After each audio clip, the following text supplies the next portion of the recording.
Rant mode on. Wrestling nerd mode on. Both together, that's going to be fun. Wrestlepalooza is back. After 25 years, Wrestlepalooza is coming back. Just when WWE is heading over to the ESPN network. And yeah, ESPN is selling Wrestlepalooza like the Super Bowl.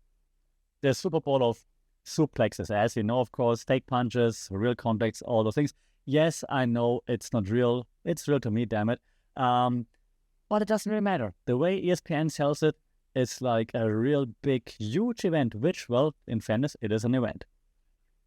However, it's not about like an old pay-per-view friend returning.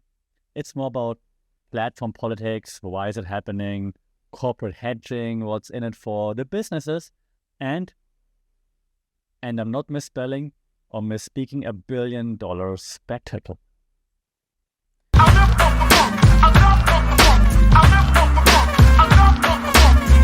Saudi Cup, and welcome to another episode here for the Funky Pod, Mindful Media and Communication.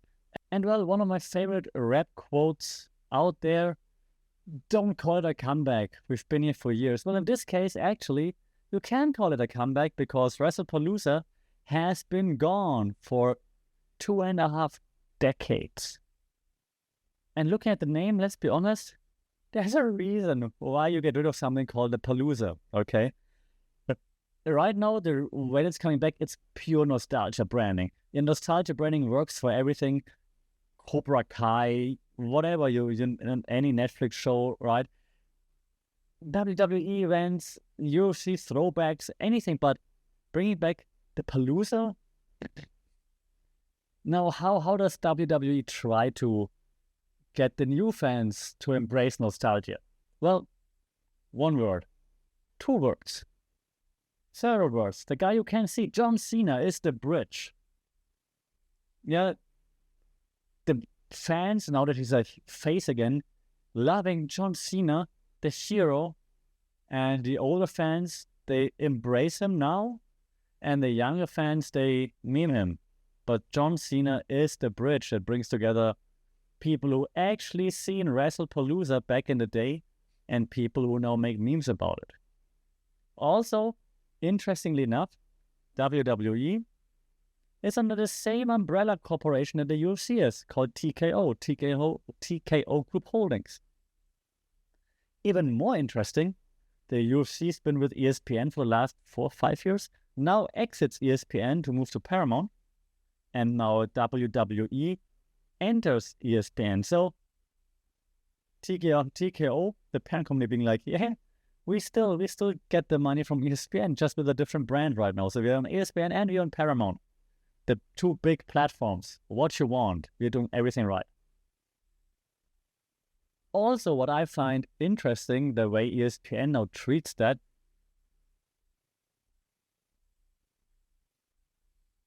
I usually don't want to be too clickbaity, but ESPN is bleeding subscribers right now. Okay, people are unsubscribing, canceling subscriptions left and right. I think it's fair to say. At least anecdotal evidence, people I know, when I look at my circle, less and less people stick with the subscriptions. And now that you don't need it for UFC anymore, right?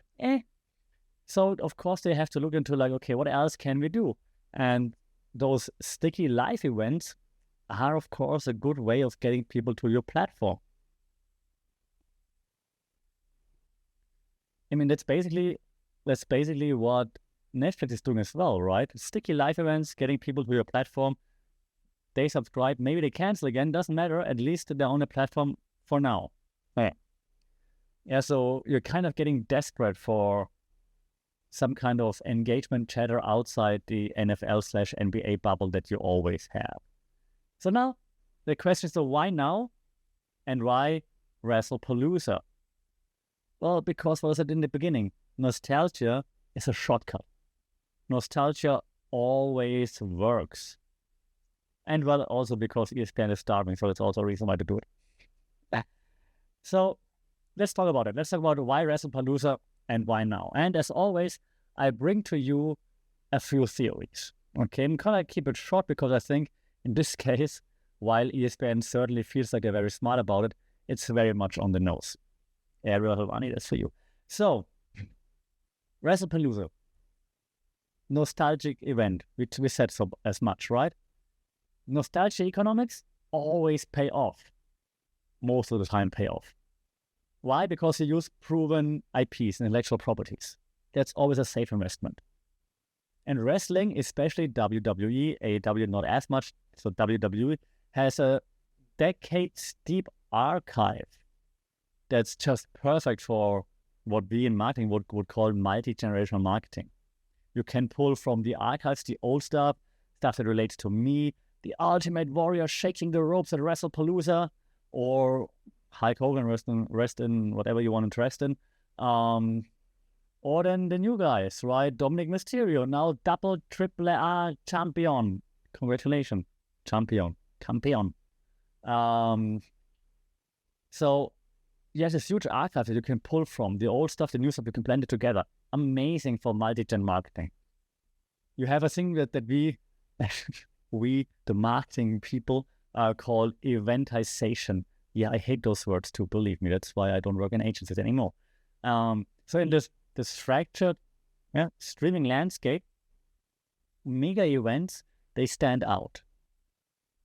Because you have like 5 gazillion different streaming services. But if you have mega events, just like this past weekend, we had Canelo versus Crawford on Netflix, that stands out. It makes people turn from all the platforms. I have to watch Netflix right now, okay? And wrestling fits that perfectly because wrestling is engineered spectacle. It's ideal for this attention economy that now ESPN, even though they don't want to, that ESPN is also competing in. And yet they say they're not part of that, but Stephen A. Smith yelling at you all the time is exactly part of the attention economy, okay? So that is the attention economy. So ESPN's strategy, which was once the cathedral of legitimate sports, only real sports, is now leaning on performance sports, if you will, to hold attention, to hold subscribers. Isn't that funny? And you might think I'm hating wrestling. I know I'm a huge wrestling fan. I just find it funny how ESPN is coming around to like, hey, now we need wrestling to participate in this attention economy kind of thing. And again, John Cena is this cross-demographic anchor, I think. Because, I mean, if you look at like the demographics that would fit with me, we know him, hate him, love him, hate him, love him, hate him. Newer generations love him, hate him, make fun of him. So he's the cross-generation anchor that brings everything together. He's Attitude Era, like a relic of the Attitude Era, the Doctor of Psychonomics, and a meme-ready figure that fits so well in today's day and age. So John Cena is everything. And it's just perfect timing right now. But the thing is, nostalgia is one thing, but this whole deal with WWE also just really showed how high the stakes really are when it comes for the attention economy, ESPN being relevant, and so on. And while I was preparing this podcast, news broke about another WWE event, the biggest event of the year, the granddaddy of them all. If you're a wrestling fan, you already say it. If not, WrestleMania. WrestleMania is the biggest event that WWE has each year. It's the Super Bowl of fake fights. It's the Super Bowl of wrestling, okay? WrestleMania. It's in April every year.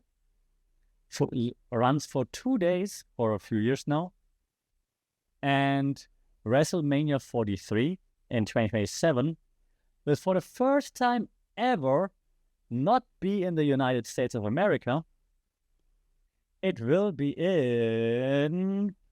who is using sports to whitewash everything? Exactly. It will be in Saudi Arabia, in Riyadh. So for the first time ever outside of North America.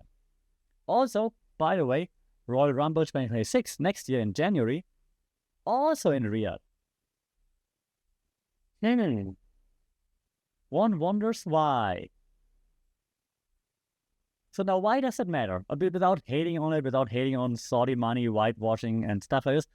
That's not, we will have a different podcast on that. We actually already had a podcast on the Funky Pod about whitewashing during the World Cup 2022. So check that out if you're interested. The football World Cup, the actual football. But now why do we talk about it? Why does it matter? Why does it matter where WWE goes? Well, because it's a strategy. First of all, it's a global expansion strategy. Obviously, WWE plays international markets. Well, we are aware of that, right? But TKO, the parent company of WWE, remember, the one that also owns UFC, they have a long-term partnership with the GEA, the General Entertainment Authority, which is from Saudi Arabia. And they just write the biggest checks in any company's history, usually, right? Here, take $50 trillion. I'm making this up, but probably not enough. Take those dollars, send us your events, then we show how awesome we are. Yeah, so that's called, I said whitewashing, it's called sportswashing, right? That's the term, sportswashing. They've been doing this with the UFC for a few years now. They've been doing this with WWE for a few years on a smaller scale, and now they go big with the Royal Rumble, the second biggest event every year, and WrestleMania, the biggest event of the year. So Saudi Arabia is leveraging basically the global entertainment to reframe its image from like, that's that state that kills people that are against it and that kills journalists and things like that, and that takes away passports from foreign workers and doesn't have any human rights, to, hey, look, they have amazing bling bling cool events, and look at how clean the streets are, and look how big the cars are, and look, there's a tiger in the palace, that is so funny, haha. So that's basically what they're trying to do, right? And who's falling for it? Everybody's falling for it, right? So Wrestlepalooza is not just a nostalgia ploy, it's like a smaller domino in a way, very, very, very bigger global play, okay? So it's like a small domino, like, hey, nostalgia, ESPN, ooh, cool. But on a grander scale of things, right, it sets into motion what all the other things that are happening as well. So now I promised you I bring a theory. Here you go. Theory in the house, okay? You ready? Okay, a few theories we talked about before. First of all, we talked about the media events theory before. Wrestlepalooza, WrestleMania Saudi Arabia, means it's like something like a ritual, okay? Media events are rituals, like the Super Bowl, for example, as well, the Eurovision Song Contest, things like that, the Football World Cup. So you get it. They are rituals, and rituals that everybody understands how to participate in. So if you interrupt rituals or use rituals to interrupt, then that means something special is happening. That's one thing. The second thing is that there's like what we call a communal focus with it, right? So you focus on the community part, like we're all part of that event, bringing people together. So whether you're in Kansas, yeehaw, is that the right thing to do in Kansas? I don't know. Whether you're in Kansas or in Riyadh, you're part of the big global community. We are all one, which is true if it weren't for the government. So that's number one, media events, okay? Bringing people together by money or by just great events, of course. Second one, Jenkins talks about convergence culture. Convergence culture means cultures coming together, bringing things together, converging, not diverging, converging. So WWE uses nostalgia, global expansion, the ESPN deal, streaming, memes, Twitch streaming as well, and so on, all at once to enhance, increase their global reach. So different channels for the same brand, the same kind of story that's being told to reach more audiences. Yeah, convergence culture in a nutshell. Okay. One of my favorites that I talked about a lot over the past few weeks and months, Cory Doctorow talked about enshittification. Enshittification, if you need more previous episodes in detail, enshittification means every platform goes through 3 stages, from like bringing value to the user to trying to make money to squeezing money out of the user when there's no one new signing up, for example. ESPN leaning now on WWE like it's a live rap. Like in WWE leveraging Saudi deals as like short-term cash infusion, even if it risks lots of backlash. They know how we feel about Saudi Arabia. They don't care. They want the money. Meaning, in the gentrification process, both seem to be closer to the end, right? Again, in the beginning means you give value to the user, then you have a big user base and you try to monetize, and then in the end, you're not getting more users, maybe even people jumping off, and you try to squeeze the rest out of it. So both platforms seem to be coming towards the end. One might be further towards the end than the other, but that's also why they try to kind of like work together to squeeze the rest out of what is there to be squeezed out of, okay? We have Guy Debord, our guy, Society of the Spectacle. You see, I'm bringing lots of theories in today that we discussed over the last few weeks, so if you want a more detailed breakdown, check out the previous episodes that we had them in all detail.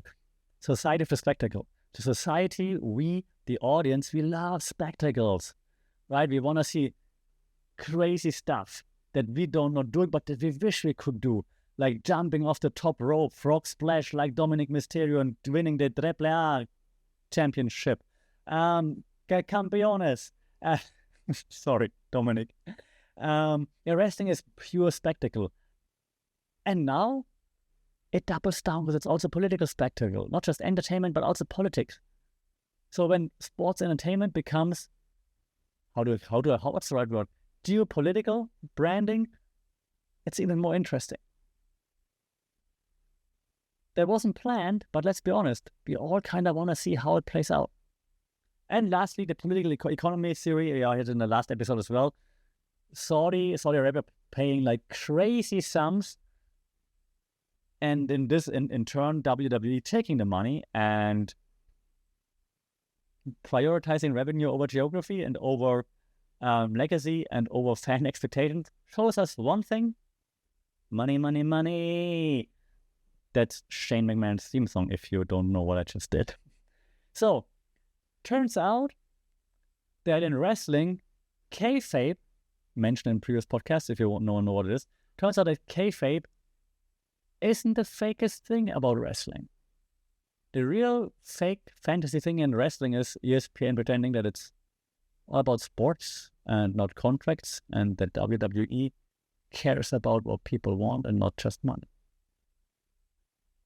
And culture's already reacting to that in ways that prove to be way bigger than just wrestling.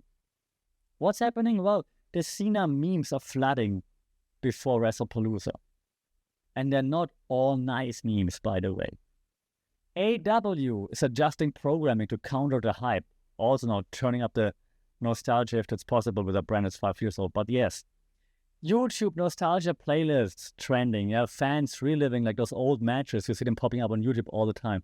ESPN promos blurring serious commentary with kayfabe hype. What's real? What's fake? Who knows? Reaction to WrestleMania in Saudi Arabia. Fans split between like, yes, they're in the making, the ones paid by WWE, and sportswashing spectacle. Human rights critics calling it a new low for WWE. I would jump on that wagon. Saudi authorities are like, that's a cultural milestone, right? You have different angles. You know, framing theory, we talked about framing theory many a times. So right now, everyone's trying to frame the same thing that's happening from different points of view to make sure that frame fits their agenda setting, also discussed on this podcast. So from nostalgia to geopolitics, WWE is scripting way more than just matches. It's scripting political, I don't know, boundaries, bonds, whatever you might want to call it. So this leads me to my takeaway. Wrestlepalooza, nostalgia, great. Revival, all cool. Why right now? Because ESPN is holding on for survival. WrestleMania in Saudi Arabia, globalization, and I'm not calling it a society of a spectacle like Guy Debord. I want to call it politics of the spectacle. Something we have to see. I want to say what's happening next, but I mean, we've seen the World Cup there. What else? What else can they get? What else can they pay for? TKO, the parent company that's in control of WWE and UFC, hedging both scripted WWE and unscripted UFC events across rival platforms. How those platforms are okay with being played like that is also beyond me. I mean, I understand money, but still. And the question in the end, like, who wins? Is it John Cena? Is it Roman Reigns? Is it AW? None of them. The winners are, well, ESPN's contracts, at least as long as the advertising money comes in. And obviously Saudi Arabia's PR department. They're the real winners. Congratulations. That's it for my wrestling rant. And that's the bottom line. If you finish that sentence, then you're a real one, an OG in the wrestling game. I appreciate it. Leave a Stone Cold Stunner or a rock bottom or a like, share, and a follow. It would be very much appreciated. Leave a comment. That's the best thing you can do actually for us to reach a wider audience. That's the best thing and the most appreciated. Until then, stay safe, take care. Always kick out at 2, and we talk soon. Sorry, Cap.